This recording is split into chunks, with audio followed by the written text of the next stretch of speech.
ইরানের সঙ্গে যুক্তরাষ্ট্র ও ইসরায়েলের সংঘাত দীর্ঘস্থায়ী হয় এর মধ্যে নেতিবাচক প্রভাব পড়তে শুরু করেছে বিশ্ব অর্থনীতিতে।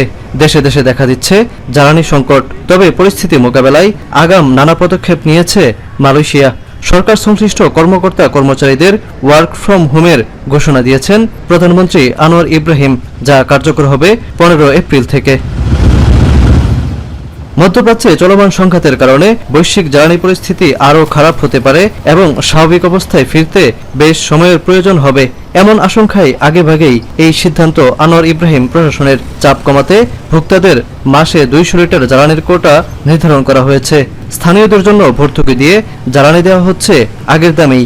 Kita harus terima kenyataan bahwa keadaan tidak seperti biasa. Kalau keadaan itu mencemaskan, maka kita juga mesti bertindak.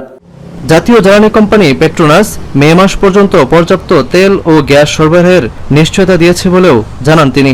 পরিস্থিতি মোকাবেলায় বিকল্প জ্বালানির উৎস খুঁজতে তৎপরতা জোরদার করা হয়েছে।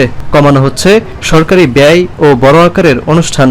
Bekalan tenaga terjamin, dan kita ucap terima kasih kerana perancangan Petronas dapat membantu kita kerana menyediakan. এছাড়াও অপচয় না করে যারা সংযম দেখাচ্ছেন তাদের প্রতিও কৃতজ্ঞতা জানান আনোয়ার ইব্রাহিম।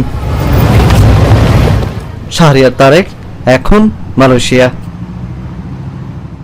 নায়াসিনামাইড ও স্যালিসাইনিক সমৃদ্ধ লিলি ফেস ওয়াশ যা ফেসের ডেড স্কিন সেল দূর করে দেয় দ্বিগুণ ফাস্টার ব্রাইটেনিং।